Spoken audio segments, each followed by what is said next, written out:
Alors que mon terme approchait, ma belle-mère m'a dit d'aller seule chez le gynécologue. Mon mari m'a donné 10 € pour le taxi et un croissant.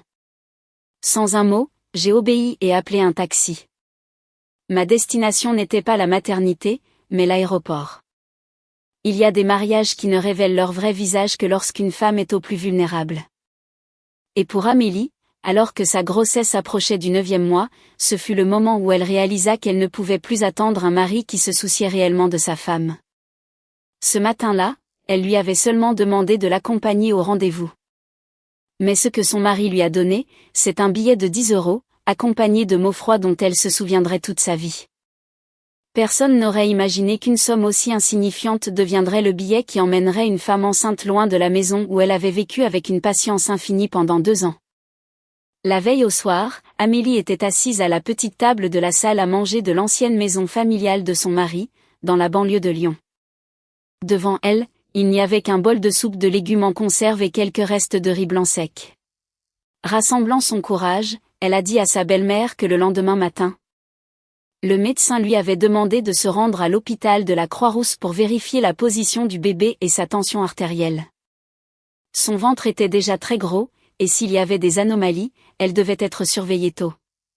Sa belle-mère, Brigitte, a immédiatement claqué violemment la télécommande sur la table. Aller chez le médecin, pour quoi faire ?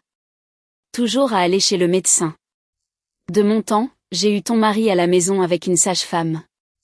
Tout s'est bien passé. Il n'y a pas besoin d'aller à l'hôpital pour chaque petite chose. Amélie a essayé de garder une voix contrôlée et a maintenu son calme. Brigitte, le médecin l'a recommandé. Je veux juste m'assurer que tout va bien. S'il n'y a pas de problème, je rentrerai tout de suite. Je ne dérangerai pas Antoine dans son travail, avant que sa belle-mère ne puisse répondre. Son mari, Antoine, fronçait déjà les sourcils. Écoute ce que dit ma mère. Demain, j'ai beaucoup de colis à livrer. Manquer une journée sur ma tournée de livraison signifie que mon salaire sera diminué. Amélie a regardé son mari, s'accrochant encore à une lueur d'espoir.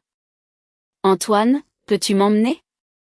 J'ai juste besoin que tu viennes avec moi cette seule fois. Antoine a soupiré, a mis la main à son portefeuille, a sorti un billet de 10 € froissé et l'a jeté sur la table. Tu peux prendre un taxi seul. 10 €, c'est largement suffisant pour le trajet. Ce qui reste est assez pour que tu prennes quelque chose à manger. Arrête de me harceler. Ces mots ont été prononcés avec désinvolture, mais pour Amélie, ils ont fait plus mal que s'il avait crié. Elle a regardé le billet sur la table, puis a regardé l'homme qui, le jour de leur mariage, avait promis de la protéger.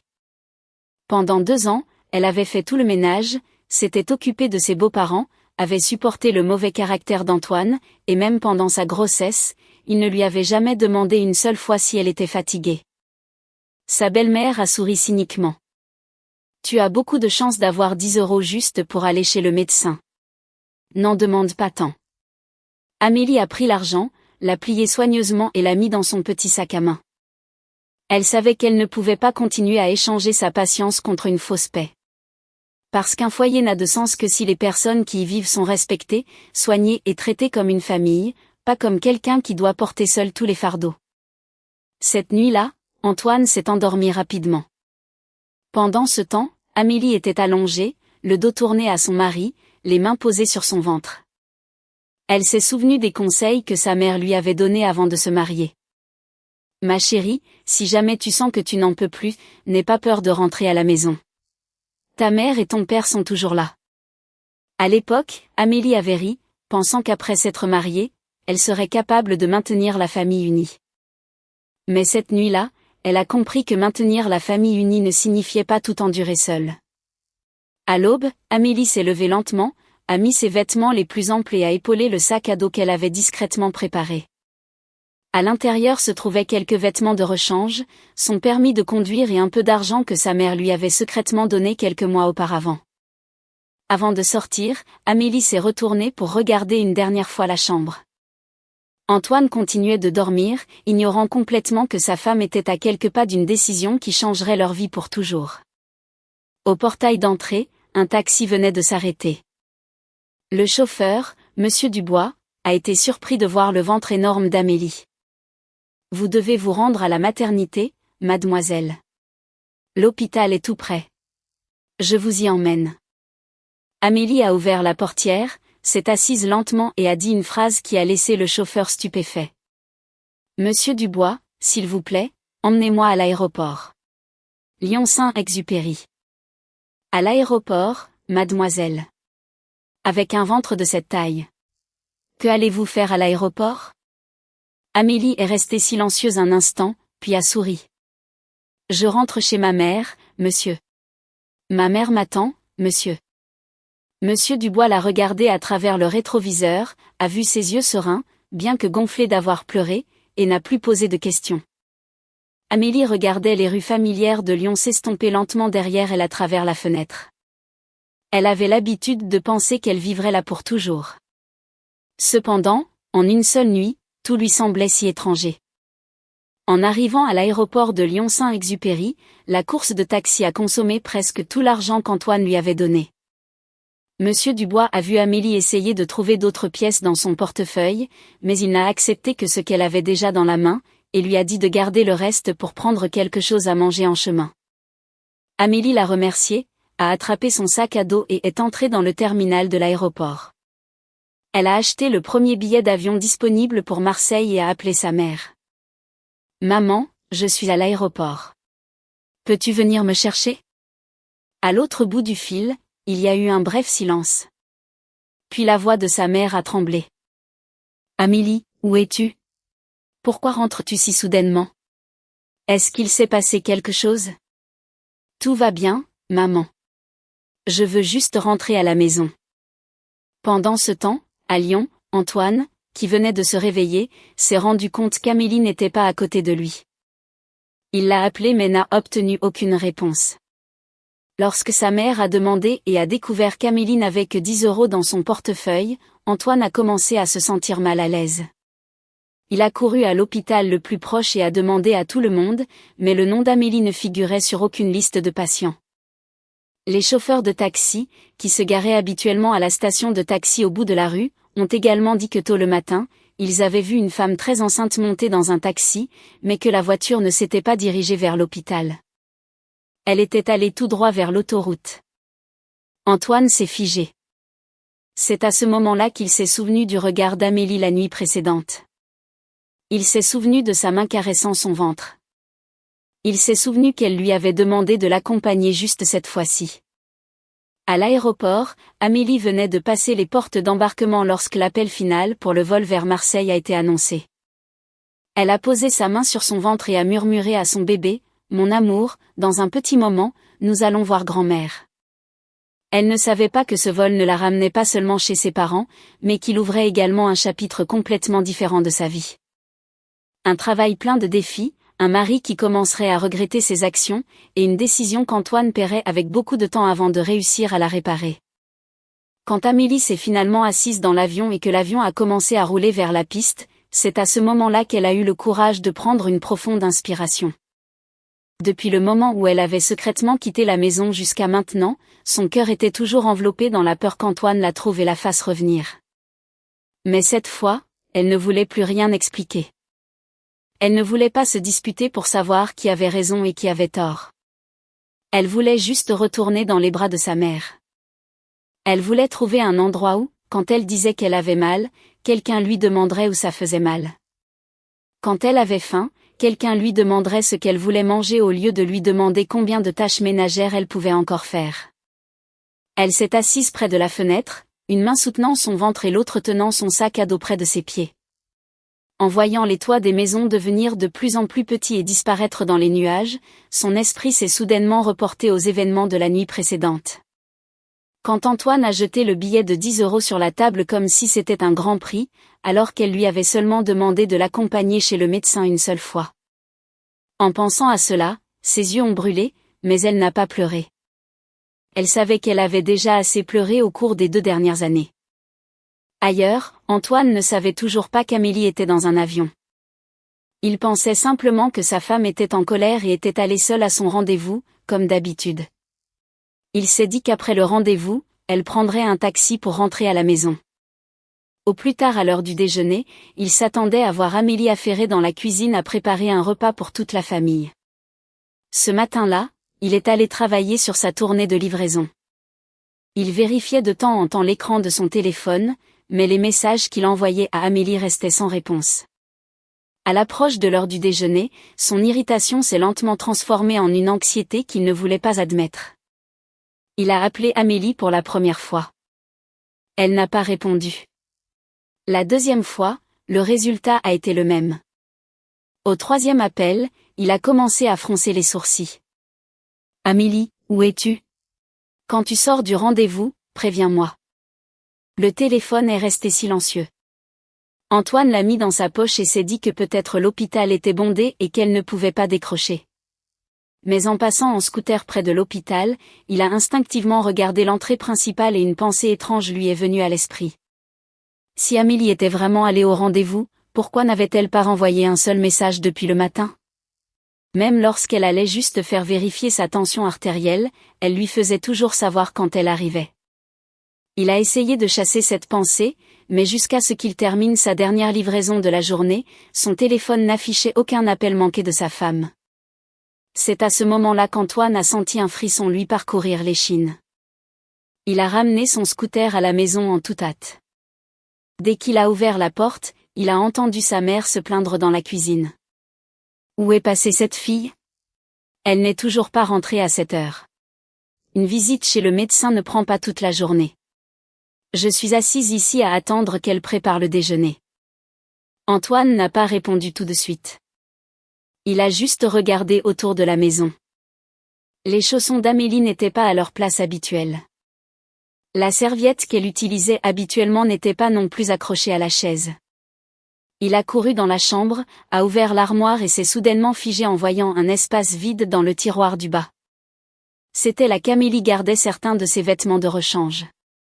Sa mère a vu l'expression de son fils changer et lui a demandé ce qu'il faisait là-dedans. Antoine s'est retourné. « Maman, est-ce qu'Amélie a dit qu'elle allait quelque part d'autre ce matin ? » Bien sûr que non. Elle est allée à l'hôpital. N'est-ce pas ce qu'elle a dit hier soir ? Où d'autre irait-elle ? Mais elle n'est pas à l'hôpital. Sa mère est restée silencieuse un instant, mais a rapidement minimisé le problème.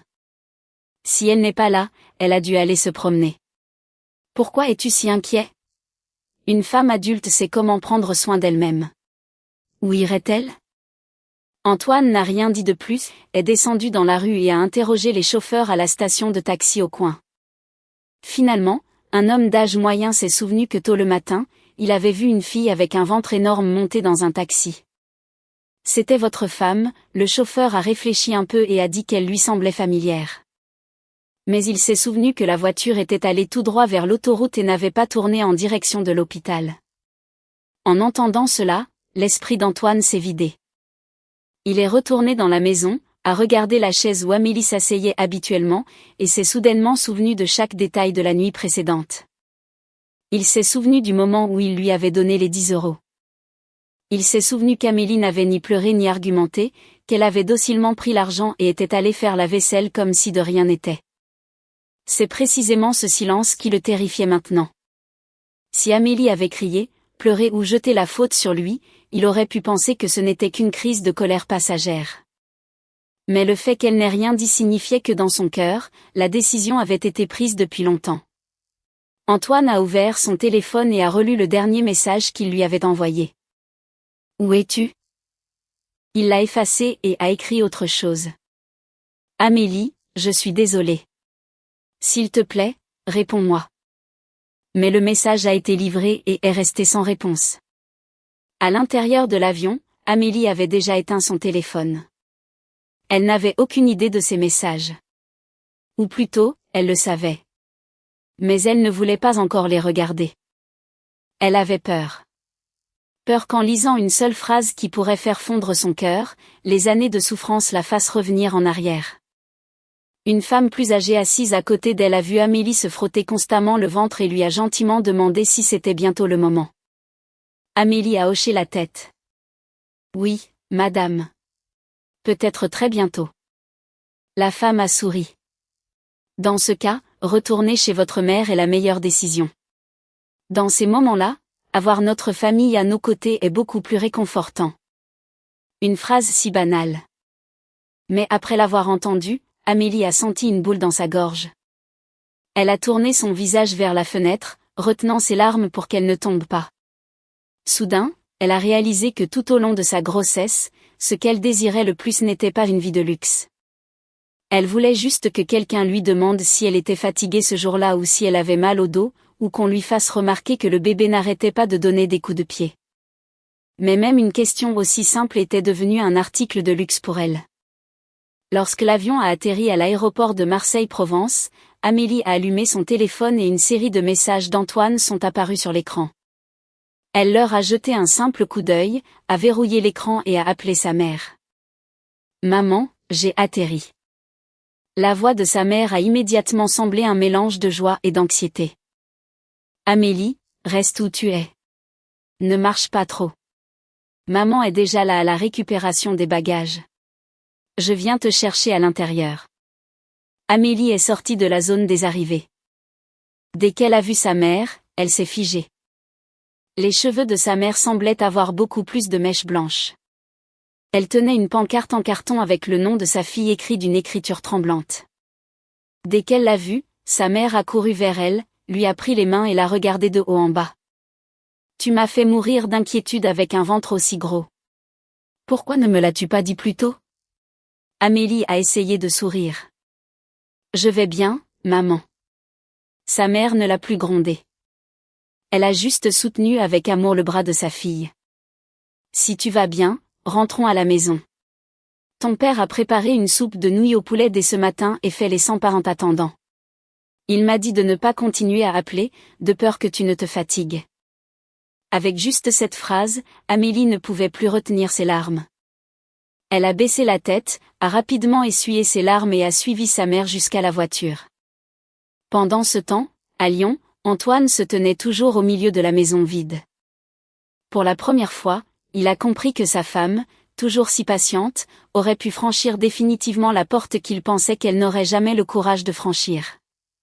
Et ce qu'Antoine ne savait pas, c'est que les recherches qu'il mènerait à la gare de Lyon-Part-Dieu et à la gare routière au cours des jours suivants ne ramèneraient pas Amélie. Parce qu'Amélie était déjà arrivée dans un endroit où sa mère, en voyant simplement sa fille enceinte de 9 mois sortir d'une voiture, avait déjà compris que cette fois, elle ne revenait pas pour se plaindre, mais plutôt pour reprendre la vie qu'elle aurait dû avoir depuis longtemps. Les jours chez ses parents passèrent aussi vite que si Amélie venait de se réveiller d'un très long sommeil. Chaque matin, en ouvrant les yeux, elle voyait que sa mère avait déjà préparé du lait chaud et des toasts sur sa table de chevet. À midi, son père cuisinait silencieusement des plats réconfortants. L'après-midi, sa mère l'emmenait faire une petite promenade dans la cour pour que ses jambes n'enflent pas. Sa sœur aînée, Chloé, passait toujours après son travail. Parfois, elle apportait des fruits. D'autres fois, elle lui achetait une paire de chaussettes duveteuses. Ces petites choses ne coûtaient pas beaucoup d'argent. Mais pour la première fois depuis des mois, Amélie a ressenti ce que c'était que d'être vraiment prise en charge par d'autres personnes. Pas prise en charge pour ce qu'elle pouvait faire pour eux, mais simplement parce qu'elle était leur fille, la personne qui portait un bébé sur le point de naître. Pendant ces jours, Amélie n'a presque jamais mentionné le nom d'Antoine. Son téléphone est resté en mode silencieux et elle n'a jamais ouvert les messages qu'Antoine envoyait. Elle savait qu'elle avait besoin de quelques jours de paix pour réfléchir. Sa mère, bien que remarquant que chaque fois que l'écran du téléphone de sa fille s'allumait, elle le retournait tranquillement face contre table, ne posait jamais de questions. Elle posait juste un verre d'eau à côté d'elle et lui disait doucement de se reposer et de reprendre des forces car l'accouchement était la chose la plus importante en ce moment. Et s'il y avait quelque chose à dire, elle pourrait le dire lentement. Amélie hochait simplement la tête, sa main caressant doucement son ventre. Pour la première fois, elle ne se sentait plus obligée de tout combattre seule. Elle pensait que ces jours paisibles dureraient plus longtemps. Mais le matin du 4e jour, alors que le ciel n'était pas encore tout à fait clair, Amélie se préparait à se lever quand elle a soudainement senti son ventre se contracter. Une douleur sourde s'est propagée de son abdomen à son bas du dos. Pas trop forte, mais différente de l'inconfort précédent. Elle est restée immobile pendant quelques minutes, se convainquant que ce n'était peut-être que les contractions de Braxton X que le médecin lui avait expliquées. Cependant, moins de 10 minutes plus tard, la douleur est revenue, plus vive cette fois, forçant Amélie à s'agripper au bord des draps, à prendre une profonde inspiration et à appeler sa mère. « Maman. Maman, viens ici une seconde, s'il te plaît. » Sa mère, qui était dans la cuisine, a entendu l'appel, a immédiatement posé sa cuillère et a couru dans la chambre. « Amélie, ma chérie, qu'est-ce qu'il y a? Ça fait très mal? » Amélie a essayé de rester calme. « Mon ventre n'arrête pas de durcir et puis ça fait mal. Ça a fait très mal il y a un petit moment et maintenant ça recommence. On dirait que le temps entre les douleurs se raccourcit. » En entendant cela, sa mère a perdu sa sérénité habituelle. Elle s'est approchée du lit, a regardé sa montre et a tendrement demandé à sa fille de ne pas paniquer et de continuer à chronométrer les contractions. Pendant ce temps, elle a appelé son père pour qu'il prépare la voiture. Elle-même a couru chercher le sac d'hôpital qu'elle avait préparé quelques jours auparavant. À l'intérieur se trouvaient les vêtements d'Amélie, des documents, plusieurs petits changes pour le bébé et les essentiels de l'hôpital. Après tout, sa mère avait tout préparé en secret dès le premier jour de l'arrivée d'Amélie. Non pas parce qu'elle savait exactement quand sa fille accoucherait, mais parce que les mères ont toujours l'habitude de s'inquiéter pour leurs enfants de loin.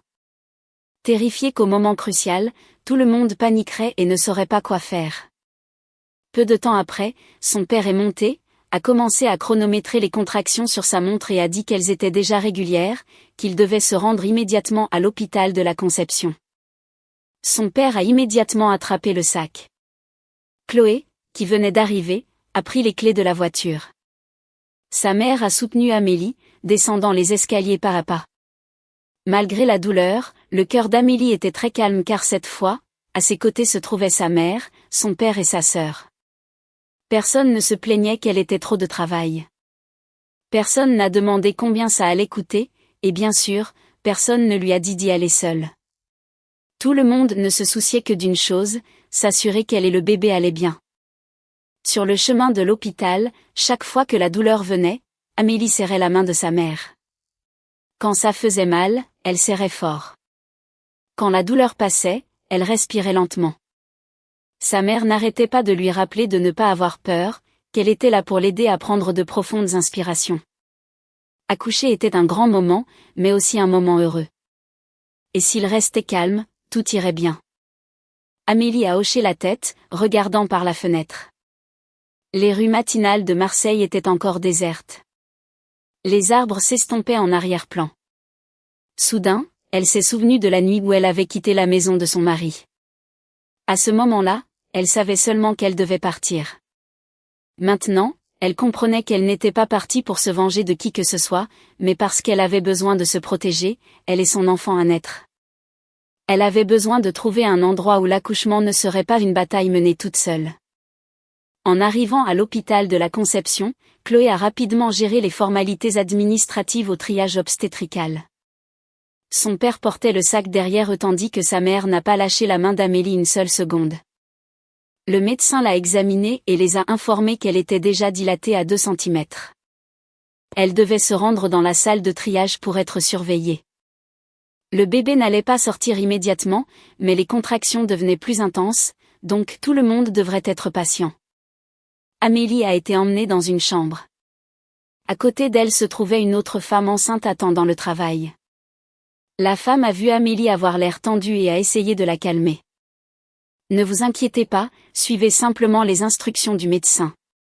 Si ça fait mal, respirez régulièrement. Ne retenez pas votre souffle. De cette façon, le bébé sortira sans problème. Amélie a souri avec gratitude. Sa mère lui a versé une tasse d'eau tiède et lui a donné des crackers pour qu'elle garde son énergie, sachant que le travail demandait beaucoup d'efforts. Si elle avait l'estomac vide, elle serait épuisée au moment de pousser. Amélie avait à peine mangé quand la douleur est revenue, plus forte cette fois.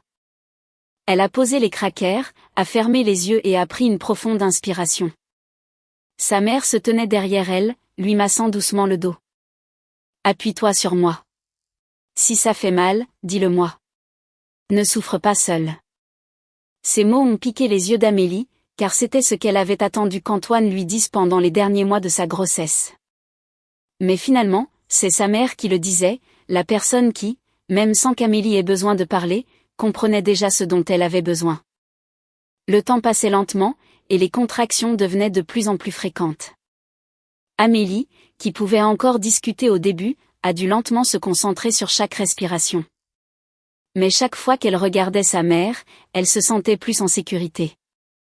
Près de 2 heures plus tard, le médecin l'a de nouveau examinée et a annoncé qu'elle était à 3 centimètres.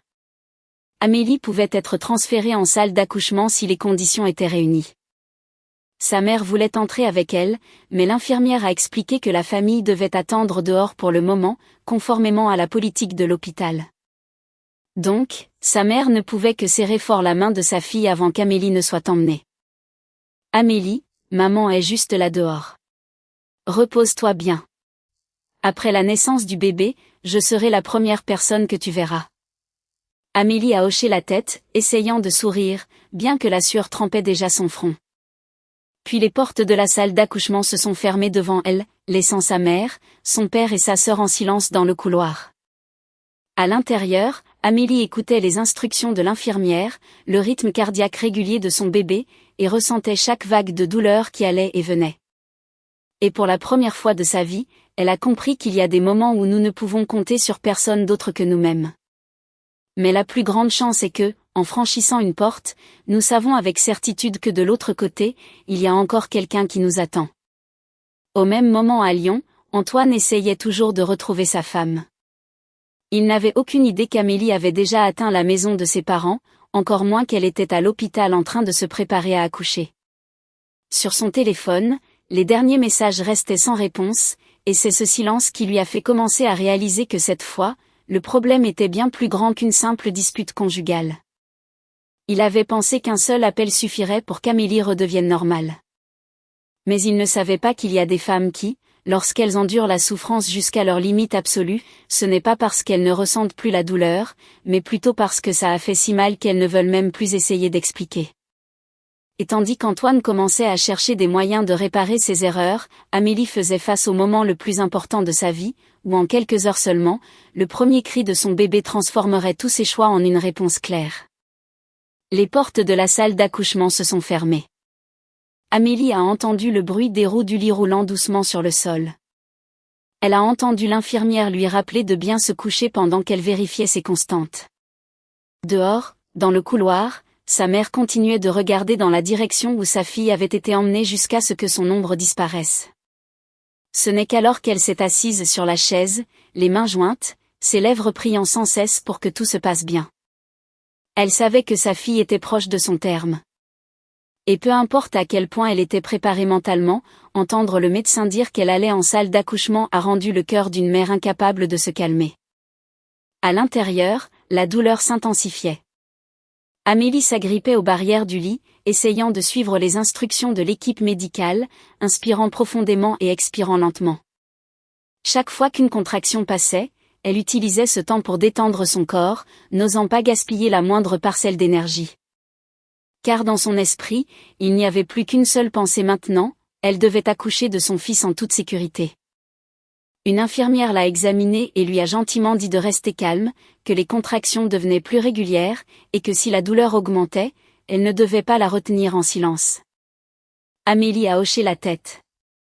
La sueur coulait sur son front. Elle a frotté son ventre et a murmuré comme si le bébé pouvait l'entendre, « Mon amour, nous nous battons ensemble. » Dehors, la mère d'Amélie se levait toutes les quelques minutes pour regarder dans le couloir. Son père s'était discrètement éclipsé pour aller chercher d'autres bouteilles d'eau. Chloé était assise à côté d'elle, vérifiant constamment l'heure. Personne ne parlait fort car dans le cœur de chacun il y avait des inquiétudes différentes, mais personne ne voulait que cette anxiété devienne un fardeau pour la personne qui se battait à l'intérieur. Un peu plus tard, un médecin est sorti pour les informer que sa dilatation avait progressé. Ils se sont tous levés immédiatement pour demander. Hélène n'a demandé qu'une seule chose, « Docteur, ma fille va-t-elle bien ?» Le médecin a dit qu'à ce moment-là, tous ces indicateurs étaient stables et que la famille pouvait être tranquille car l'équipe la surveillait de près. Juste cette phrase a soulagé le cœur de la mère. Mais avant qu'elle ne puisse s'asseoir, son téléphone portable a vibré. L'écran affichait un numéro inconnu. Elle l'a regardé fixement pendant quelques secondes avant de répondre. À l'autre bout du fil se trouvait Antoine, la personne qu'elle s'attendait le moins à appeler à ce moment-là. Hélène, c'est Antoine. Est-ce qu'Amélie est chez vous? Hélène est restée silencieuse, a regardé vers les portes de la salle d'accouchement et a répondu, où se trouve Amélie en ce moment est moins important que de savoir si vous savez ce dont votre femme a besoin en ce moment. Antoine est resté sans voix. Il s'est empressé de dire, je sais que j'ai tout gâché, Hélène, mais elle est enceinte. Je veux juste savoir si elle va bien. Hélène n'a pas répondu immédiatement. C'était une personne gentille, mais elle n'aimait pas balayer les problèmes sous le tapis, donc sa voix est restée sereine. Amélie est à l'hôpital. Antoine a immédiatement demandé, que s'est-il passé? Elle est en train d'accoucher. À l'autre bout du fil, le silence. Si long que la mère d'Amélie a cru que l'appel avait été coupé. Puis elle a entendu Antoine soupirer lourdement. Comme je l'ai dit, a poursuivi Hélène, Amélie est en train d'accoucher. Le médecin est avec elle. Toute notre famille est là. Antoine est resté paralysé à la gare de Lyon-Part-Dieu.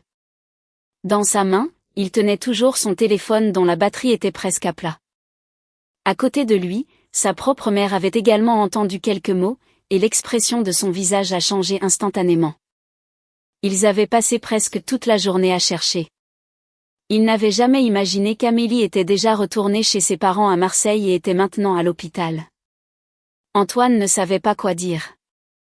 Dans son esprit, il ne pouvait voir qu'une seule image, le billet de 10 € qu'il avait jeté sur la table cette nuit-là.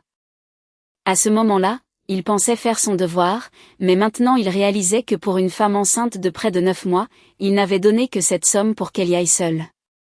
Ce n'était pas seulement un moment d'égarement, mais une attitude froide qui s'était accumulée depuis bien trop longtemps. « Hélène, puis-je venir à l'hôpital ?»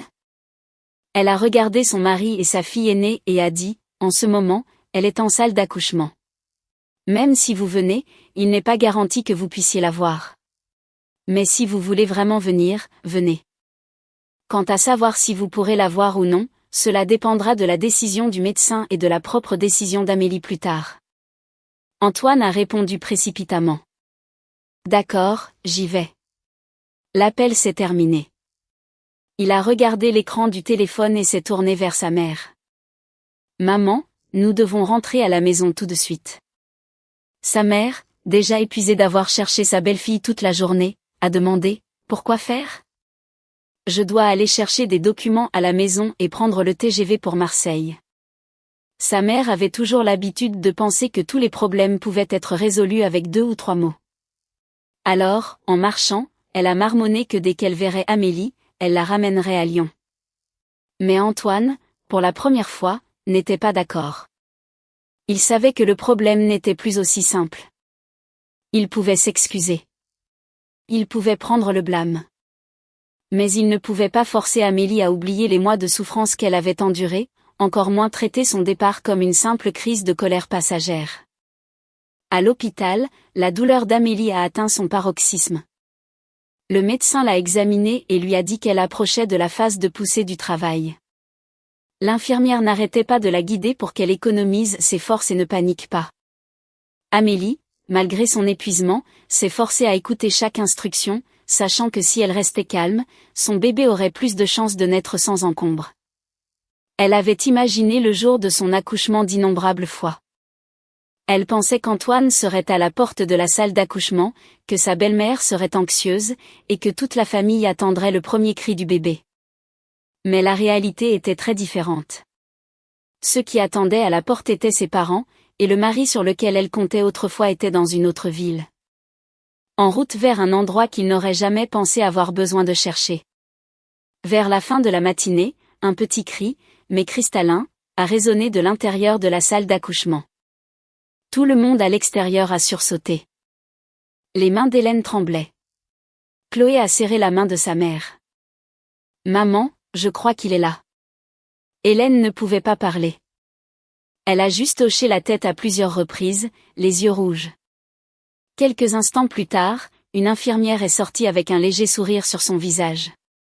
Félicitations à la famille. La maman et le bébé se portent très bien. C'est un petit garçon en très bonne santé. Hélène a couvert sa bouche et les larmes ont coulé librement. Le père d'Amélie, un homme de peu de mots, a tourné son visage pour essuyer ses yeux. Chloé a souri si largement que des larmes sont également venues à ses yeux.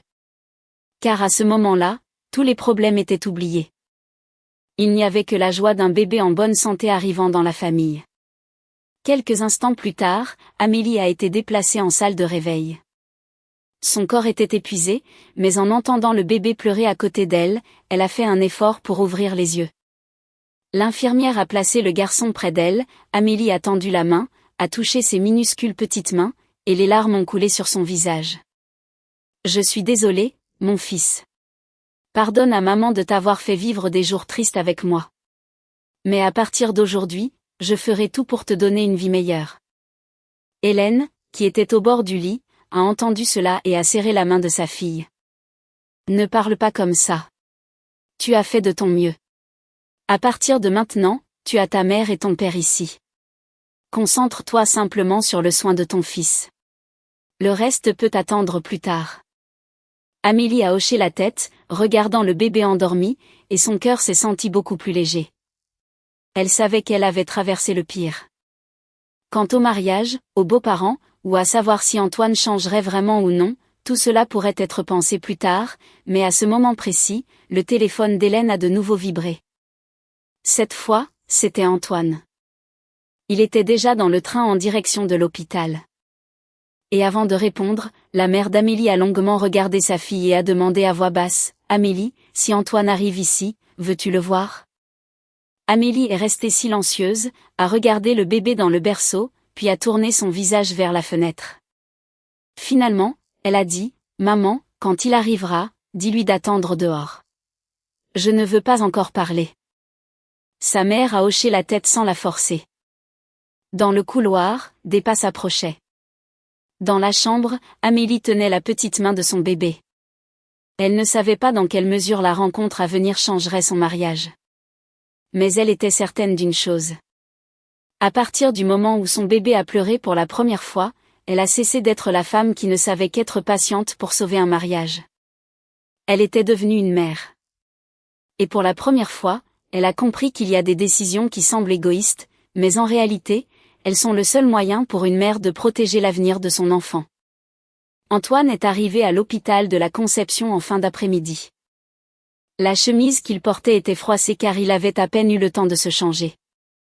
Pendant tout le trajet depuis Lyon, il n'a pensé qu'à une seule chose, voir Amélie et son fils nouveau-né. Mais en approchant de la maternité, ses pas se sont ralentis car une peur qu'il n'avait jamais ressentie auparavant a commencé à s'insinuer dans son cœur. La peur que la personne qu'il pensait être toujours à ses côtés ne veuille même plus le regarder. Il est resté longtemps dans le couloir avant de rassembler le courage d'avancer. La mère d'Amélie, dès qu'elle l'a vu, s'est immédiatement levée. Elle n'a rien dit, l'a juste regardé avec un regard serein mais ferme. Le père d'Amélie, assis à côté d'elle, ne l'a pas non plus réprimandé. C'est précisément ce silence qui a rendu Antoine encore plus mal à l'aise. S'il lui avait crié dessus, peut-être aurait-il su comment s'expliquer, mais face à ce regard sans mots, tout ce qu'il pouvait faire était de baisser la tête. « Hélène, comment va Amélie ?» Hélène l'a regardé fixement pendant quelques secondes et a répondu, « Elle vient d'accoucher. Le médecin a dit qu'elle va bien et le bébé aussi, mais elle est très épuisée en ce moment. Il vaut mieux ne pas la déranger. » Antoine a immédiatement hoché la tête. « Oui, Hélène. Je voulais juste la voir un peu. Je ne dirai rien. » La mère d'Amélie n'a pas répondu tout de suite. Elle a jeté un coup d'œil à la porte de la chambre d'hôpital et a dit, « Antoine, es-tu venu ici parce que ta femme te manque ou parce que tu as peur de la perdre ?» Cette question a réduit Antoine au silence. Il savait que s'il répondait instinctivement, il serait très facile de dire des mots doux. Mais cette fois, il ne voulait pas jeter des mots en l'air. Il a regardé ses propres mains et a dit lentement, « Peut-être que je n'ai jamais pensé que je la perdrais, alors j'ai tout pris pour acquis. Ce n'est que lorsqu'elle est réellement partie que j'ai réalisé le vide laissé dans la maison. » Hélène n'a rien dit de plus. Elle lui a juste dit de s'asseoir et d'attendre pendant qu'elle allait voir sa fille. À ce moment-là, Amélie était déjà réveillée avec le bébé couché à côté d'elle. Son petit visage était rouge. Ses deux poings fermés bougeaient lentement. Amélie a longuement regardé son fils avant d'entendre sa mère dire qu'Antoine était arrivé. Elle n'était pas surprise. Elle savait que tôt ou tard, Antoine la trouverait là. Elle n'était tout simplement pas préparée mentalement à lui faire face si peu de temps après l'accouchement. « Maman, a-t-il dit quelque chose ?»« Pas grand-chose. Il veut juste te voir. » Amélie est restée silencieuse, sa main caressant doucement le front du bébé. Au bout d'un moment, elle a dit, « Maman, dis-lui d'attendre dehors. Je ne veux pas encore le voir. » Hélène a hoché la tête sans la forcer. Elle comprenait qu'il y avait des choses qui ne pouvaient pas être réparées avec de simples excuses, encore moins en forçant quelqu'un qui venait d'accoucher à affronter immédiatement la personne qui l'avait blessé. Dehors, Antoine était assis sur une chaise en plastique, les mains jointes, fixant la porte fermée de la chambre. À côté de lui se trouvait un sac avec les affaires que sa mère y avait fourrées à la hâte. À l'intérieur se trouvaient quelques tenues de bébé qu'elle avait achetées en urgence en chemin. Il y avait du lait maternisé, des serviettes et une petite couverture. Toutes choses que sa famille aurait dû préparer bien à l'avance, mais qui n'ont été achetées que dans la panique après avoir appris qu'Amélie était déjà en travail. Il a regardé la couverture et s'est souvenu des fois où Amélie avait dit qu'elle voulait acheter de nouveaux vêtements pour le nouveau-né. À l'époque, il avait simplement répondu qu'il restait encore beaucoup de temps, qu'acheter trop tôt était un gaspillage d'argent. Maintenant, en se souvenant de chaque commentaire désinvolte, il lui semblait comme des épines plantées dans sa poitrine. Un peu plus tard, Brigitte, la mère d'Antoine, est également arrivée. Au départ, elle avait l'intention de parler à sa belle-fille, mais en voyant son fils assis là en silence, elle s'est retenue, a posé son sac sur la chaise et a doucement demandé si Amélie refusait de le voir. Antoine a secoué la tête. Pas encore. Sa mère s'est assise à côté de lui. Pour la première fois, elle n'a pas blâmé sa belle-fille, ni les circonstances. Elle a juste demandé, « Pourquoi penses-tu qu'elle est partie ?» Antoine a gardé la tête baissée pendant un long moment.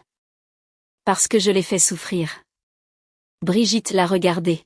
« Penses-tu que c'était juste à cause de ce matin-là ?» Antoine n'a pas répondu. Il savait que sa mère avait raison. Le billet de 10 € n'était que la goutte d'eau qui a fait déborder le vase. Derrière cela se trouvait une longue période où il s'était habitué à voir sa femme tout gérer seule. Tellement habitué qu'il considérait son sacrifice comme une obligation. Il pensait qu'il était normal qu'elle s'occupe de ses parents. Il pensait qu'il était naturel qu'elle soit enceinte et qu'elle cuisine et fasse la vaisselle. Même quand Amélie lui a dit que le médecin voulait la voir, il a encore trouvé approprié de jeter de l'argent sur la table et de lui dire d'y aller seule. La mère d'Antoine a soupiré. J'ai aussi tout gâché, mon fils. J'ai toujours cru qu'une belle-fille après le mariage devait servir la famille de son mari, mais j'ai oublié qu'elle est aussi la fille de quelqu'un. Elle a aussi des parents qui l'aiment. Elle se fatigue aussi. Elle a aussi besoin que les gens lui demandent comment elle va. Elle a aussi besoin de repos. C'était la première fois qu'Antoine entendait sa mère admettre une telle chose. Et c'est cette phrase qui l'a fait se sentir encore plus honteux. Car si même sa mère, avec tous ses préjugés, pouvait maintenant le voir, cela signifiait qu'il était le seul à faire semblant de ne pas remarquer. À l'intérieur de la chambre, Amélie a écouté sa mère lui relater que sa belle-mère parlait maintenant sur un ton différent. Elle est restée silencieuse, ni heureuse ni en colère, car les mots de regret à ce moment-là étaient moins importants que le fait qu'elle et son fils allaient bien. Elle a baissé la tête, a regardé le bébé et a offert un doux sourire. « Maman, je ne veux pas encore y retourner », a répondu tendrement sa mère. « Personne ne te force à y retourner, ma chérie. Mais tu ne veux pas non plus que ton fils grandisse sans père, n'est-ce pas ? Avoir un père ne signifie pas que tu dois vivre dans une famille qui te rend malheureuse, Amélie. Qu'est-ce qui se passera ensuite ? Laisse le temps te donner la réponse. Pour l'instant, reprends simplement des forces. » Amélie a hoché la tête. Son cœur était plus léger. Cette nuit-là, Antoine n'est pas parti. Il a loué une chambre de motel bon marché près de l'hôpital, allongé dans un lit étranger. Il ne pouvait pas dormir. Chaque fois qu'il fermait les yeux, il voyait Amélie. Il se souvenait de l'image d'elle avec son ventre énorme, seule près de la porte d'entrée. Il se souvenait du billet de 10 euros. Il se souvenait de son commentaire disant « L'argent était suffisant pour un croissant ». À l'époque, il pensait que c'était une phrase de tous les jours, mais maintenant il comprenait que pour une femme sur le point d'accoucher, cette phrase était profondément humiliante. Il a sorti son téléphone, a tapé un long message à Amélie, puis l'a effacé, l'a réécrit et a fini par n'envoyer qu'une seule phrase. Amélie, je ne te demande pas de revenir tout de suite. Je veux juste que tu saches qu'à partir d'aujourd'hui, je prends la responsabilité de tout ce que j'ai fait. Cette fois, Amélie a vu le message, mais n'a pas répondu. Elle a posé le téléphone et s'est tournée vers son fils. Son cœur ne lui faisait plus aussi mal qu'avant car elle commençait à réaliser que le pardon n'était pas quelque chose à décider du jour au lendemain, encore moins juste parce que quelqu'un marmonnait quelques mots de regret. Le lendemain matin, le médecin a examiné la santé d'Amélie et du bébé et les a informés que leurs indicateurs étaient bons. Si la convalescence se passait bien, ils pourraient sortir dans quelques jours. Hélène était ravie et s'est préparée à nettoyer la chambre de sa fille. Arthur est allé acheter quelques petites choses supplémentaires pour son petit-fils. Pendant ce temps, Antoine se tenait toujours dans le couloir, n'ayant pas le courage d'entrer sans permission. Il a juste demandé à une infirmière de remettre un petit sac à Amélie. À l'intérieur se trouvait l'échange et une petite note manuscrite. Amélie l'a ouverte et n'a trouvé qu'une seule ligne courte. Je sais que j'ai tout gâché, mais cette fois je ne te presserai pas de prendre de décision. Elle a lu la note, l'a pliée et l'a mise dans le tiroir. Puis elle a regardé son fils endormi à côté d'elle. Un sentiment étrange a fait surface dans sa poitrine. Ce n'était pas de l'attendrissement, ni même un pardon total, mais c'était comme si une porte qui avait été autrefois solidement verrouillée avait maintenant une petite fissure laissant entrer la lumière. Cependant, pour franchir cette porte, Antoine devrait le prouver par des actes. Parce qu'Amélie n'avait plus besoin de promesses vides, elle avait besoin d'un mari qui savait prendre ses responsabilités, d'un père qui savait protéger son enfant, et d'un foyer où elle était traitée comme un véritable membre de la famille. Et au moment exact où Amélie pensait que tout tournerait autour des excuses d'Antoine, elle n'avait aucune idée qu'à la maison de ses beaux-parents à Lyon, les finances de la famille étaient à nouveau analysées, révélant quelque chose que même Antoine ne savait pas. L'argent qui était censé être économisé pour les dépenses de grossesse d'Amélie avait disparu depuis des mois. Et la personne qui savait parfaitement où était passé l'argent était la personne même qui prétendait ne rien cacher à la famille. Le lendemain matin, Amélie s'est réveillée alors que les rayons du soleil perçaient les stores de la fenêtre de l'hôpital. À côté d'elle, le bébé continuait de dormir paisiblement. Son petit visage était si calme qu'elle pouvait à peine détourner le regard. Hélène était déjà assise près du lit de bonne heure, tenant une serviette douce, se penchant de temps en temps pour ajuster les couvertures de son petit-fils. Arthur a apporté le petit déjeuner de la cafétéria. Chloé en a profité pour acheter quelques petites choses supplémentaires pour le bébé. Toute la famille était occupée, mais personne ne se plaignait d'être fatigué. Pour eux, s'occuper d'Amélie et du nouveau-né était naturel. Amélie essayait de s'asseoir quand sa mère est intervenue pour lui soutenir le dos. « Doucement, ma chérie. Le médecin a dit, tu as besoin de beaucoup de repos aujourd'hui. Ce n'est pas parce que tu te sens un peu mieux que tu dois en faire trop. » Amélie a souri doucement. « Oui, maman. Je sais. Je voulais juste regarder mon petit garçon un peu plus. Tu peux le regarder toute la journée, mais d'abord tu dois manger. Tu as besoin de force pour t'occuper de lui. » Amélie a accepté un bol de flocons d'avoine de sa mère. À chaque cuillerée, elle sentait une partie d'elle qu'elle pensait avoir perdue pour toujours. Mais c'est à ce moment-là que des pas se sont fait entendre s'arrêtant à la porte. Antoine est apparu avec un sac de choses et une petite boîte.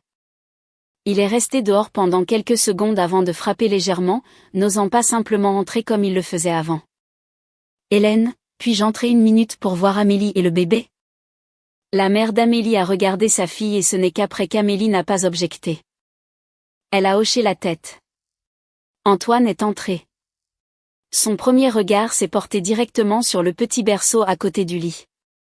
Il est resté silencieux pendant un bon moment avant de s'approcher lentement en regardant le visage de son fils avec les yeux rouges.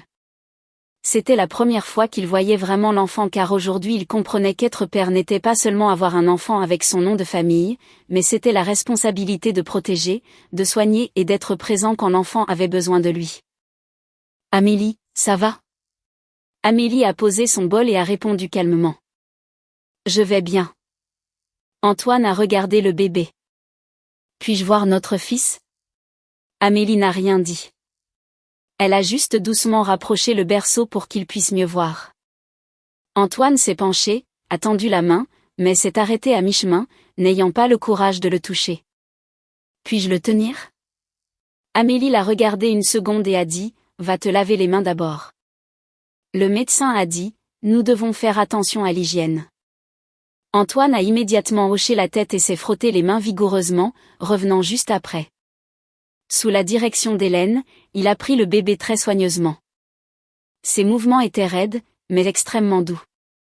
Son visage habituellement sérieux montrait maintenant l'expression nerveuse d'un père tenant son fils pour la première fois. Le bébé s'est tortillé un peu et s'est rendormi. Antoine l'a regardé fixement pendant un long moment et a finalement murmuré, « Mon fils, pardonne à ton papa. » Amélie a entendu, mais n'a pas répondu. Elle savait que ses excuses n'étaient pas pour le nouveau-né, mais pour elle, pour les jours où Antoine n'était pas à leur côté. Après quelques instants, Antoine a reposé le bébé dans le berceau et a sorti une petite boîte de sa poche. « J'ai acheté ça pour lui. » Amélie l'a ouverte.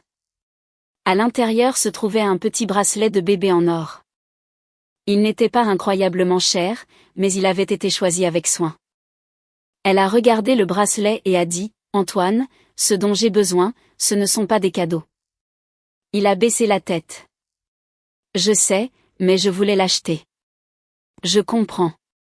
Tu dois réaliser que le problème ce jour-là n'était pas seulement les 10 €.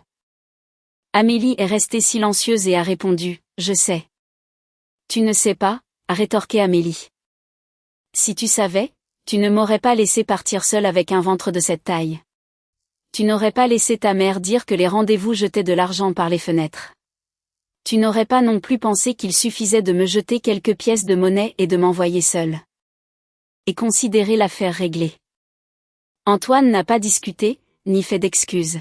« Tu as raison. » La simplicité de la réponse a surpris Amélie. Elle était prête à ce qu'il se défende, mais Antoine ne l'a pas fait. Il est juste resté en silence et a écouté tout ce qu'elle avait à dire. « Je ne te demande pas de me pardonner tout de suite, » a dit Antoine. « Je veux juste que tu me laisses essayer de faire mon travail correctement à partir d'aujourd'hui. Que tu l'acceptes ou non, je respecterai ta décision. » Amélie n'a pas répondu. Il lui était difficile de croire que quelqu'un pouvait changer en quelques jours, mais au moins elle réalisait qu'Antoine comprenait maintenant où se situait l'erreur. Au même moment, à la maison de Lyon, la mère d'Antoine fouillait dans le tiroir à paperasse du salon à la recherche des relevés bancaires. Au départ, elle voulait retirer de l'argent pour l'envoyer à son fils car dernièrement, Antoine faisait des allers-retours à Marseille. Mais en ouvrant le tiroir du bas, elle a été choquée de voir le relevé du compte d'épargne caché derrière de vieux papiers. Sur la couverture, il était clairement écrit que c'était l'argent économisé pour les dépenses de grossesse d'Amélie. Le montant n'était pas de plusieurs millions, environ 1500 €, mais suffisant pour couvrir certaines factures médicales privées et les fournitures du bébé. Ce qui l'a laissé abasourdi, c'est que l'argent avait été retiré il y a plus de 2 mois. Le père d'Antoine, assis à proximité, a vu sa femme figée trop longtemps et a demandé, « Que as-tu trouvé, Brigitte ?» La mère d'Antoine n'a pas répondu tout de suite. Elle a ouvert le relevé, a vérifié la date du retrait et a réalisé que la signature sur le bordereau n'était pas la sienne, mais ressemblait à celle de son mari, mais elle savait parfaitement que son mari ne retirerait jamais cet argent. « Arthur, regarde ça. L'argent de l'hôpital pour Amélie a été retiré. » Le père d'Antoine a pris le registre. Son expression a changé. « Qui l'a retiré ? » ?»« Je ne sais pas. » Ils se sont regardés et ont pensé à la seule personne qui gérait régulièrement l'argent liquide de la maison. La personne qui disait toujours qu'elle économisait pour la famille, Brigitte elle-même. Mais elle a insisté sur le fait qu'elle n'avait pas touché à l'argent. Alors, où était passé l'argent? Et pourquoi sa signature était-elle là? Cela les a tous les deux fait soupçonner qu'il y avait une dépense dans la famille qu'ils ne connaissaient pas. La mère d'Antoine a immédiatement appelé son fils, mais son téléphone était en mode silencieux. Elle a rappelé et rien. Envoyant finalement un SMS. Antoine, quand tu liras ça, appelle-moi. J'ai trouvé quelque chose que tu dois savoir. À l'hôpital, Antoine venait de recevoir le message. Il l'a lu, a jeté un coup d'œil à la mère d'Amélie, mais n'a rien dit. Il ne voulait pas que les problèmes familiaux dérangent Amélie en ce moment. Cependant, quelques minutes plus tard, sa mère a de nouveau appelé. Sa voix était basse, mais urgente. Antoine, je n'ai pas retiré l'argent, mais quelqu'un a touché aux économies d'Amélie. Si tu peux rentrer bientôt. J'ai besoin de te parler. Antoine se tenait près de la fenêtre, son cœur se glaçant soudainement. Il s'est souvenu des derniers mois. Chaque fois qu'Amélie demandait à acheter des vitamines ou du lait maternisé spécifique, sa mère disait que la vie était dure et qu'il devait économiser. Et il l'a cru aveuglément. Il n'a pas posé de questions, ni vérifié. Ce n'est qu'aujourd'hui qu'il découvrait que les économies pour sa femme et son enfant avaient peut-être disparu depuis longtemps. Il s'est tourné pour regarder Amélie. En ce moment, elle se penchait, ajustant la couverture du bébé. Son expression était plus sereine que les jours précédents. Antoine ne voulait pas encore lui faire part du problème, mais il savait que si la vérité était liée à la souffrance d'Amélie, il ne pouvait pas continuer à prétendre qu'il ne savait rien. Amélie, j'ai une affaire à régler à Lyon. Mais je ne serai pas long. Amélie a levé les yeux. Va régler ce que tu as à régler, mais n'en fais pas toute une histoire. Je ne veux pas que mon fils nouveau-né entende des adultes crier. Antoine a hoché la tête. Je comprends. Il a regardé son fils une dernière fois et est parti, mais il avait à peine fait quelques pas que son téléphone a de nouveau vibré. Cette fois, c'était un SMS d'un numéro inconnu. Juste une courte phrase.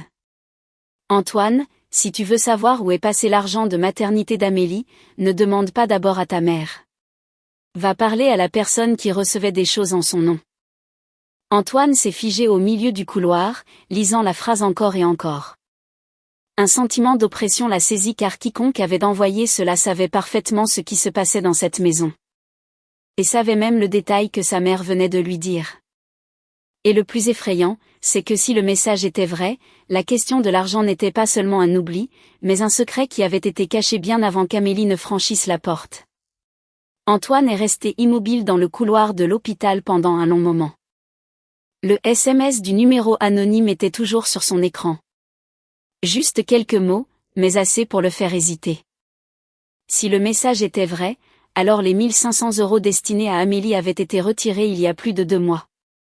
Et pendant ce temps, il écoutait sa mère répéter que l'argent était rare et supplier Amélie d'être économe pour éviter d'acheter des choses non essentielles.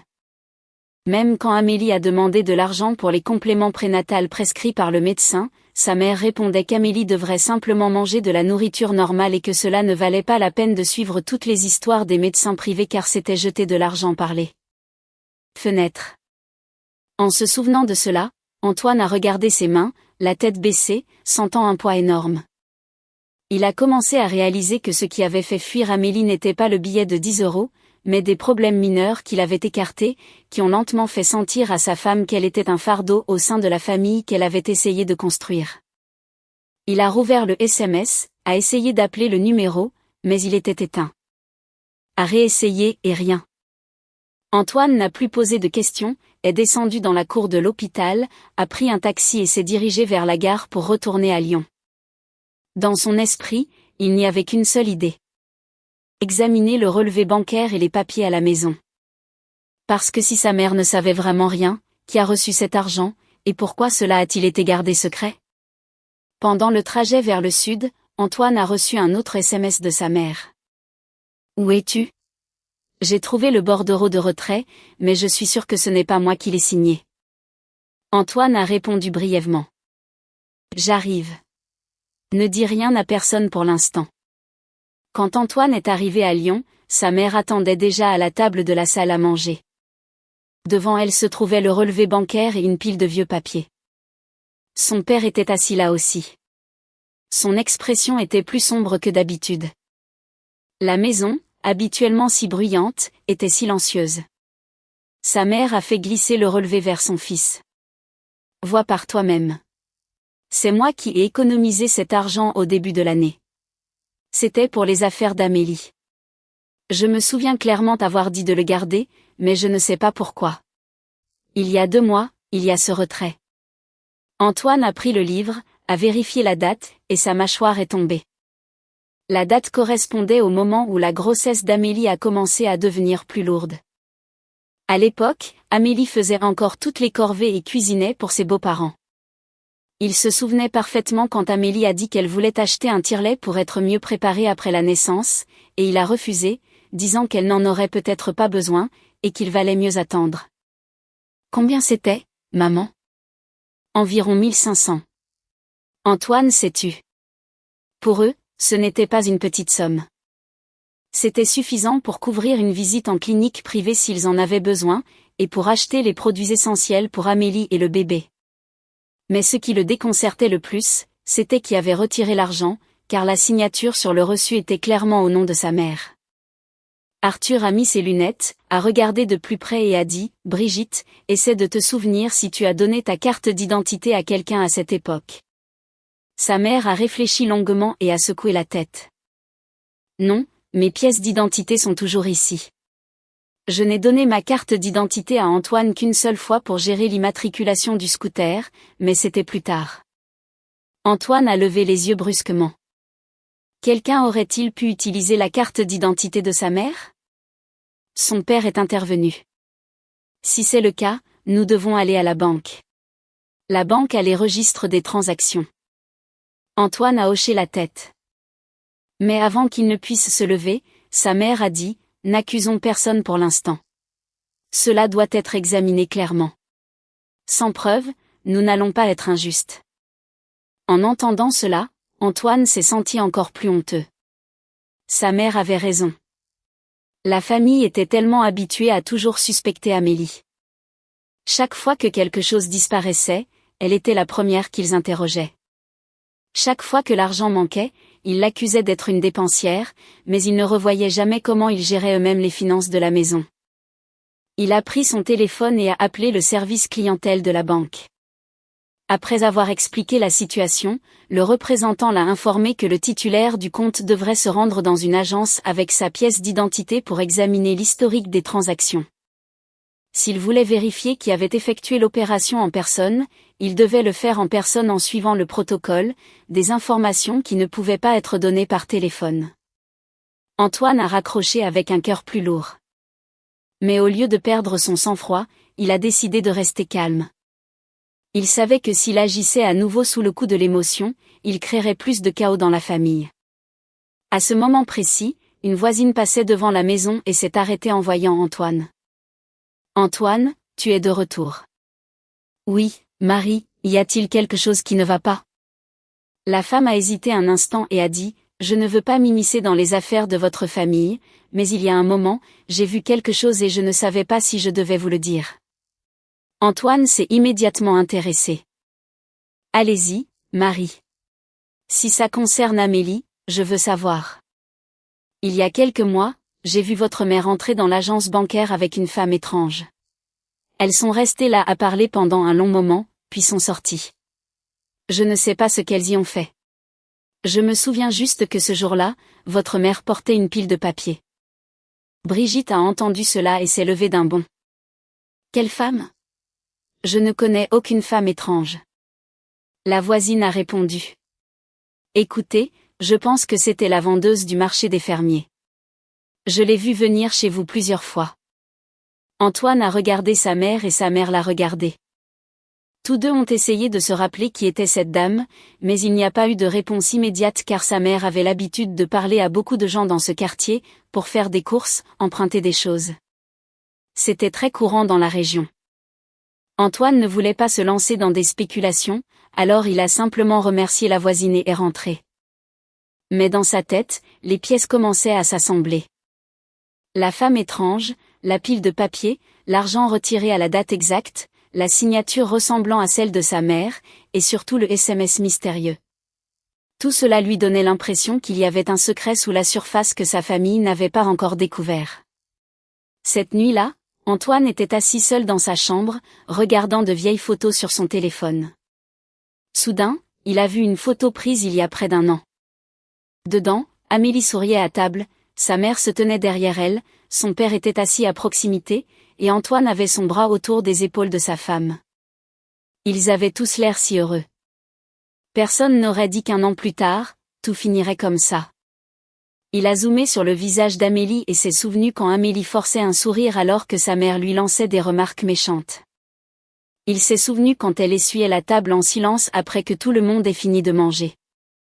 Il s'est souvenu quand Amélie étendait le linge sur le balcon, même avec un ventre lourd.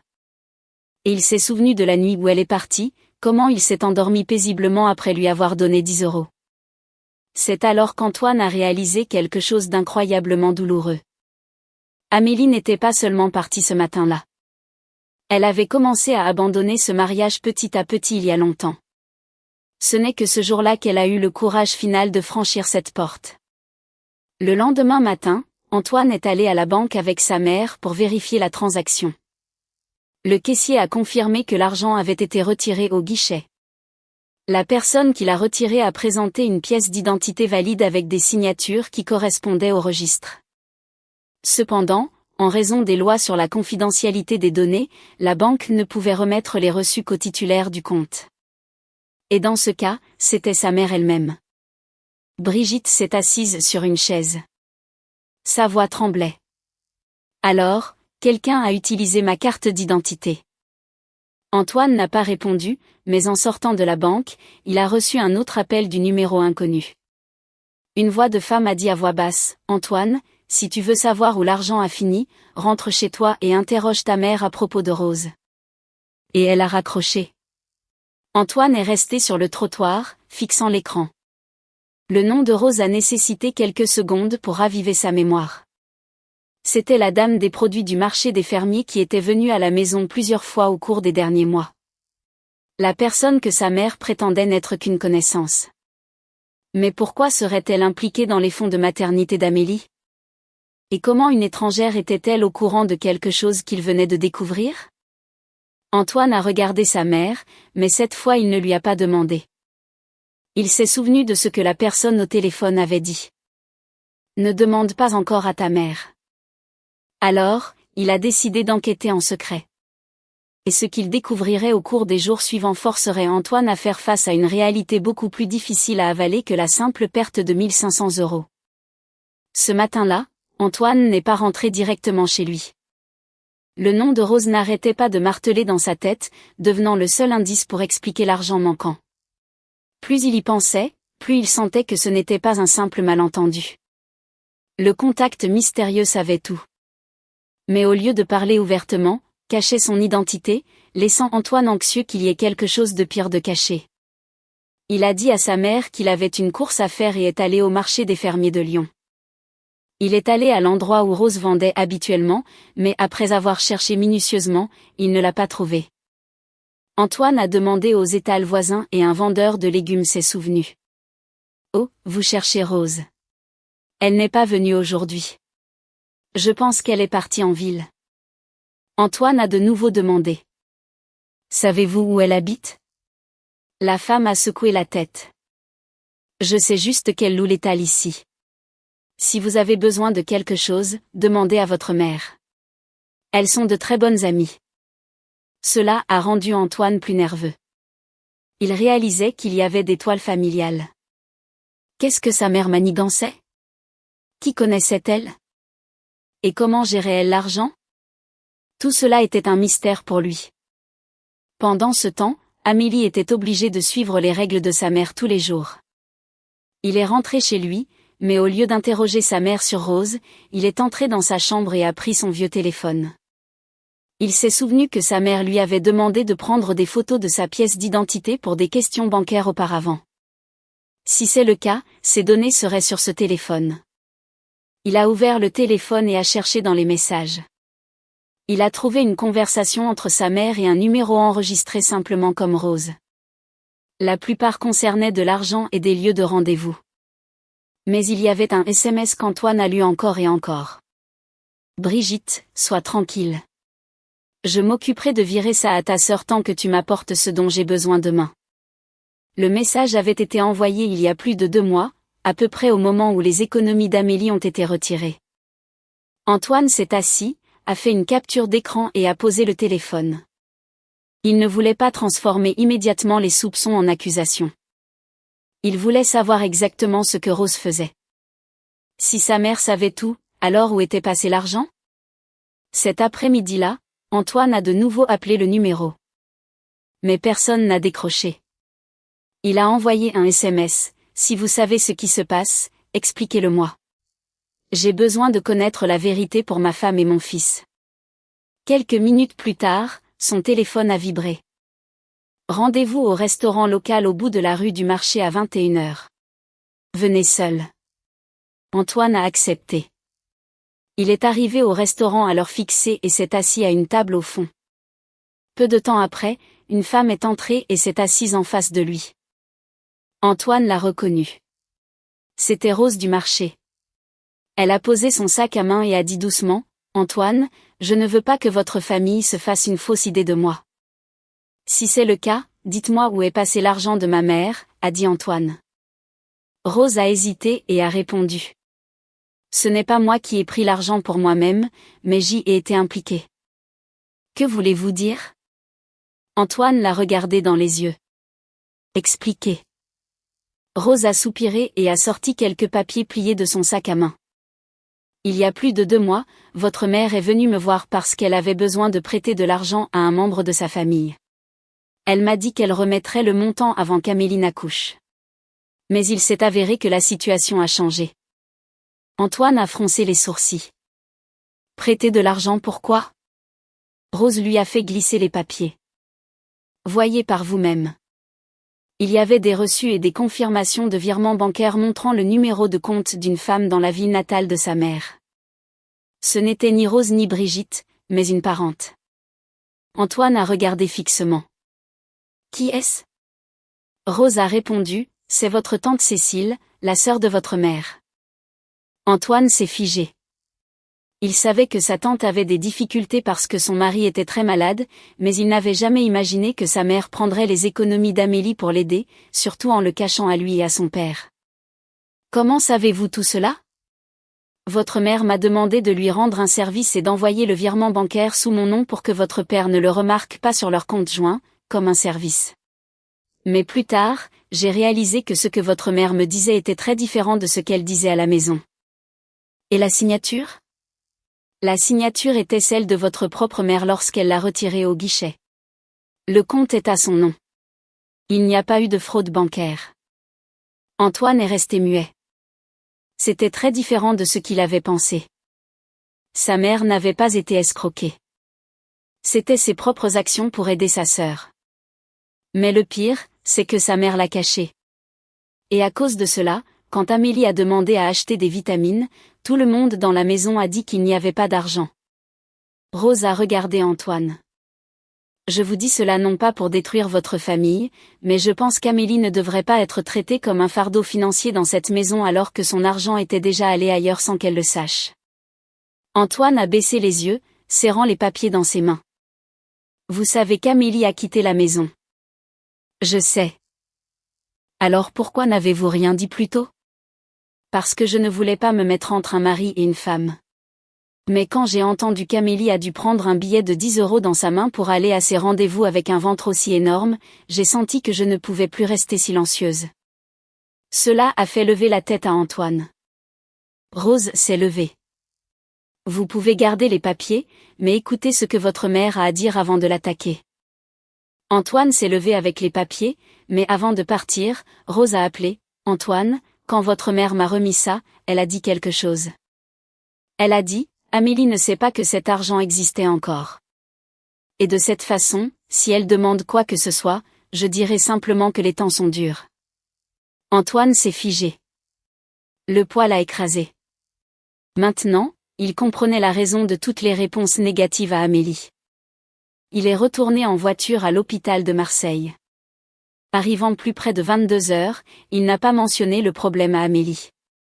Il s'est tenu à la porte, la regardant dormir près de leur fils. Il a réalisé que la vérité devrait être révélée, mais il ne voulait pas que les erreurs des adultes affectent un enfant nouvellement arrivé. Le lendemain matin, il a appelé sa mère. « Maman, je sais ce qui est arrivé à l'argent. » À l'autre bout du fil, un non-silence. « Je savais que tu le découvrirais. Pourquoi ne me l'as-tu pas dit ? » Parce que j'avais peur que tu te fâches contre moi. Peur que ton père le découvre. Je n'ai jamais pensé que les choses en arriveraient là. Antoine a fermé les yeux. Maman, je ne te blâme pas de vouloir aider ma tante, mais tu m'as déçu en laissant Amélie penser que nous étions ceux qui se noyaient dans les dettes alors que l'argent pour son bébé était ce qui s'était envolé. Sa mère a commencé à pleurer. Mon fils, je sais que j'ai tout gâché. Je ne veux pas que tu t'excuses auprès de moi. Je veux que tu t'excuses auprès d'Amélie, mais pas tout de suite. Attends qu'elle reprenne des forces et soit prête à t'écouter. Antoine a raccroché et s'est assis sur les bancs de l'hôpital. Pour la première fois, il a clairement compris que sauver le mariage demandait plus qu'un simple meilleur comportement. Ce devait être un équilibre entre les deux familles sans laisser sa femme payer les pots cassés pour son silence. À ce moment-là, la porte de la chambre s'est ouverte. Une infirmière l'a appelé et a dit qu'Amélie voulait parler. Mais à son grand choc, dans la main d'Amélie se trouvait une copie du reçu de virement qu'il venait d'obtenir lui-même. Ce qui signifie qu'il ne savait pas comment. Mais Amélie savait déjà tout avant qu'il ait eu la chance de le lui dire. Amélie était assise contre les oreillers, le visage encore pâle de l'accouchement, mais son regard était infiniment plus calme. Dans sa main se trouvait le reçu de virement de 1500 €. Cela a laissé Antoine figé. « Amélie, où as-tu eu ça ?» Elle n'a pas répondu tout de suite. Elle l'a regardé puis a posé le papier sur le lit. « Je ne l'ai pas cherché. Ta mère l'a envoyé à la mienne. » Les yeux d'Antoine se sont écarquillés. « Ta mère l'a envoyé à Hélène ? » Oui. Ta mère a appelé la mienne ce matin. Elle a dit qu'elle voulait me demander pardon, mais qu'elle n'avait pas encore le courage de le dire à voix haute. Alors, elle a demandé à ma mère de me montrer ça d'abord. Antoine a tiré une chaise et s'est assis. Sa tête tournait entre la honte et le choc. « Depuis quand le sais-tu ? » ?»« Depuis ce matin. »« Es-tu en colère ? » ?»« Si je te disais non, je mentirais. Mais je ne suis pas en colère qu'elle ait aidé sa sœur. Je suis triste parce que quand j'avais besoin de vitamines, la réponse était que l'argent ne suffisait pas. Quand j'avais besoin que tu viennes avec moi à l'hôpital, tu m'as donné 10 € pour le taxi. Alors qu'il s'avère que cet argent était le mien depuis le début. Antoine est resté silencieux. Chaque mot qu'elle disait sonnait avec une vérité absolue. La partie la plus douloureuse était qu'Amélie ne parlait même pas avec colère. Son ton était celui de quelqu'un qui était fatigué de s'acharner sur un cheval mort. « Je m'excuse. » Amélie a levé la tête. « Antoine, je n'ai plus besoin de tes excuses. »« De quoi as-tu besoin alors ?» Elle l'a longuement regardé. « J'ai besoin que tu comprennes que je n'ai pas quitté ta maison pour 10 €. » Antoine a dégluti difficilement. « Je suis partie parce que je me sentais comme une étrangère. Tout ce que je faisais là-bas devait passer par l'examen minutieux du visage de ta mère. Si je voulais acheter quelque chose, j'avais peur d'être traitée de dépensière. Même aller chez le gynécologue, vous pensiez tous que je vous ennuyais. Et toi ? Tu pensais qu'il suffisait de travailler comme livreur et de ramener ton salaire à la maison. Et ton rôle de mari s'arrêtait là. » Antoine ne s'est pas défendu. « J'avais l'habitude de penser que si j'avalais une insulte de plus, un jour vous verriez tous ma valeur. Si je me comportais mieux, ta mère apprendrait à m'aimer. Mais je me suis complètement trompée. Parce que quand une personne endure et reste silencieuse, les autres commencent à penser que nous ne ressentons pas la douleur. » Les yeux d'Antoine se sont remplis de larmes. « Sais-tu ce qui m'a le plus fait peur ? » Elle s'est tournée vers le bébé. « C'est que notre fils grandirait et verrait que sa mère a dû baisser la tête toute sa vie juste pour ne pas gâcher l'ambiance dans la maison. Alors il grandirait en pensant que les femmes sont censées vivre comme ça. Antoine a levé le visage. Pour la première fois, ses yeux portaient une profonde différence. Je ne veux pas que notre fils grandisse en pensant ça. Alors tu ferais mieux de commencer à le prouver, a-t-elle dit. Je le prouverai. Ne promets pas, a dit Antoine. Je n'ai pas besoin de tes promesses. J'ai besoin de tes actions. Il a tout de suite compris. Il a rapproché sa chaise du bébé qui dormait paisiblement. Me laisseras-tu rester ici et m'occuper de lui? Amélie a trouvé cela étrange. Pourquoi faire? Je veux apprendre à m'occuper de mon fils pour te montrer que je ne suis pas juste un corps qui prend de la place. Amélie l'a laissé faire. Mais souviens-toi, c'est un hôpital et j'ai besoin de me reposer. Ne fais pas les 400 coups ici. Je comprends. Antoine a instantanément cherché des moyens d'être utile. Verser de l'eau, ajuster les stores, et aller demander aux infirmières tout ce qu'ils devaient savoir sur les nouveau-nés, du changement des couches à la vérification des températures. La mère d'Amélie a observé depuis le seuil de la porte avec un sourire discret. Les jours ont passé et Brigitte, la mère d'Antoine, a finalement rassemblé le courage d'aller à l'hôpital, portant un sac de nourriture faite maison. Elle a hésité avant d'entrer. « Amélie, puis-je te parler un mot ?» Amélie a hoché la tête et sa belle-mère s'est assise, les mains lourdes sur ses genoux sans son ancienne raideur. « Amélie, ta belle-mère est ici pour s'excuser. » Amélie a écouté en silence. « Je sais qu'un désolé ne répare rien de ce que je t'ai fait subir, et je ne me cache pas derrière le fait que je l'ai fait pour la famille. L'argent est une chose. La confiance est la pire partie. » Amélie l'a regardé et a dit, « Je ne vous blâme pas d'avoir aidé ma tante Cécile. Ce que j'exige, c'est qu'à partir d'aujourd'hui, les questions qui affectent ma vie de famille et notre argent soient discutées directement avec moi. » Brigitte a accepté, en pleurant. « Tu as ma promesse. » Amélie n'a pas invité à une conversation plus approfondie, mais elle a senti un poids se lever. Antoine, à côté d'elle, a tout absorbé en silence. C'était le discours d'émancipation de sa femme. Plus tard, quand ils sont sortis et qu'Antoine portait son fils vers la sortie tandis que les familles aidaient avec les sacs, Brigitte a proposé « Allez chez la mère d'Amélie. Reprends tes forces avant que nous ne retournions débattre de tout. » Amélie a été surprise. Pendant le trajet en voiture, Antoine s'est arrêté près de la rue de ses beaux-parents. Et à ce moment-là, le téléphone a sonné. C'était Rose. « Antoine, avant que j'oublie, ta mère ce jour-là à la banque voulait aussi me remettre une autre enveloppe qui concernait directement Amélie. Ça n'avait rien à voir avec ta tante. » Le cœur d'Antoine a fait un bond. Que veut-elle encore cacher à Amélie? Où est-ce? Rose a dit. Elle l'a laissé avec un ami à la boutique locale à Lyon. Je dois enquêter. Ne le dis pas encore à Amélie. Antoine a raccroché. Amélie a remarqué mais est restée silencieuse, privilégiant sa santé et celle du nouveau-né. La première nuit chez ses parents à Marseille, Amélie a dormi avec le bébé dans un berceau poussé contre le lit. Antoine a dormi dans le salon, couvert d'une fine couverture, et n'a pas dormi de la nuit. Au milieu de la nuit, un cri. Antoine s'est levé d'un bond et est entré. Amélie souffrait de douleurs postpartum et avait du mal à se lever. « Laisse-moi le prendre, » a-t-il dit, tenant le bébé fermement mais doucement et marchant avec lui jusqu'à ce qu'il soit bercé pour dormir. Amélie a remarqué là un homme qui changeait vraiment, gagnant le bénéfice du doute, mais cela devait être selon son propre calendrier. Le lendemain, Antoine a dit à Hélène qu'il allait à Lyon pour récupérer quelque chose du passé. Il est allé à Lyon pour rencontrer le propriétaire de la boutique que Rose lui avait indiquée. Elle lui a remis une enveloppe brune scellée avec du ruban adhésif. L'enveloppe destinée à sa belle-fille. Antoine est monté dans sa voiture, a ouvert l'enveloppe et a été horrifié. C'étaient des copies de l'hôpital d'Amélie concernant ses examens de tension artérielle. Sur un post-it, la mère d'Antoine avait écrit « Amélie a des problèmes de prééclampsie, mais elle l'a caché à Antoine pour qu'il ne manque pas de travail.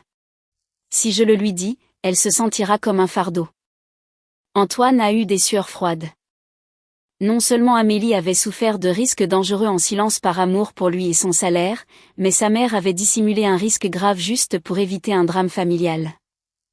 Pensant qu'elle était faible et sensible, il a vu que l'erreur ne résidait pas seulement chez sa mère, mais dans sa propre ignorance stupide en tant que mari insensible. Il est retourné en voiture à Marseille et s'est tenu devant Amélie. Amélie était sur le porche, berçant le bébé. Amélie, j'ai quelque chose ici dont je dois être très honnête. Il a montré l'enveloppe et les copies médicales. Amélie les a ouvertes et est devenue pâle. Ta mère savait que les médecins avaient mis en garde contre les risques de ma grossesse. Oui, a-t-il dit. Mais je ne le savais pas parce que j'étais un idiot aveugle concentré sur mes boîtes de livraison. Amélie, dans un sanglot étouffé, a admis, j'ai été stupide.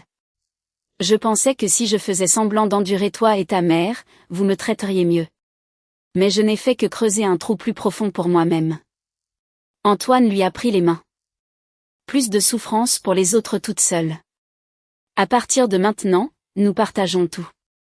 Mais Antoine a prévenu, changer, ce n'est pas seulement parler. Je sais.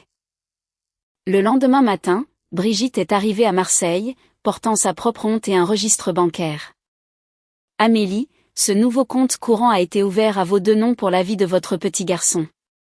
J'y ai mis le montant total du virement, et j'ajoute lentement les intérêts. À partir de maintenant, c'est vous qui le gérez. Amélie l'a accepté comme un signe d'un pacte redémarré. Cette nuit-là, sous la faible lumière des lampes, Antoine a regardé Amélie. Qu'en penses-tu? Peux-tu maintenir notre famille unie? Je ne connais pas l'avenir, a admis Amélie. Mais je ne vais pas rester avec toi dans un faux sacrifice. Je veux essayer. Antoine l'a remercié, profondément ému. Pour essayer, a dit Amélie, une limite. Pas de vie avec tes parents, ni même à proximité. Je décide de ma propre vie. Antoine a dit avec un sourire contenu. J'ai déjà décidé. J'ai déjà versé un acompte pour un studio près de la banlieue de Lyon. Petit, mais c'est pour nous. Tu peux rester ici jusqu'à ce que tu aies repris des forces.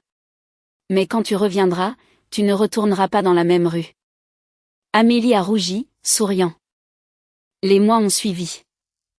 Il y a eu des actions. Il y a eu des larmes et des nuits blanches. Mais les conversations ont eu lieu sans que sa belle-mère ne tienne les rênes et sans silence coupant. Une de ces nuits, alors que leurs enfants ronflaient dans le berceau du nouvel appartement, sentant la peinture fraîche, Antoine a sorti un billet de 10 € de son portefeuille et l'a laissé sur le comptoir de la cuisine. Amélie a ri. À quoi servent les 10 €? Pour un autre taxi? Il a ri. Non, c'est un rappel pour me souvenir des jours qui m'ont appris à ne jamais mesurer la valeur de notre relation avec l'argent et à ne jamais te laisser être réduite à rien. Amélie a pris le billet et le lui a rendu. Garde-le. Je n'ai plus besoin de symboles. Ce dont j'ai besoin, c'est d'avoir quelqu'un à qui je peux dire que j'ai mal aux jambes. Quelqu'un à qui demander de l'aide et quelqu'un qui donnera un coup de main quand les choses sont difficiles sans demander combien ça coûte. La famille a été sauvée du bord du gouffre, prouvant qu'un foyer authentique est celui où personne ne cache sa douleur ni ne souffre en silence juste pour maintenir une paix construite sur des mensonges. Et le courage d'Amélie, saisissant ce billet de 10 € et quittant la maison, n'a pas été la fin d'un mariage, mais la construction des véritables fondations sur lesquelles elle vivait maintenant heureuse. Être une famille ne signifie pas piéger quelqu'un, ni exiger des sacrifices aveugles. L'amour réside dans l'autonomie respectée, dans les limites avec la famille élargie, et dans une étreinte simple et honnête pendant l'épuisement de la vie réelle.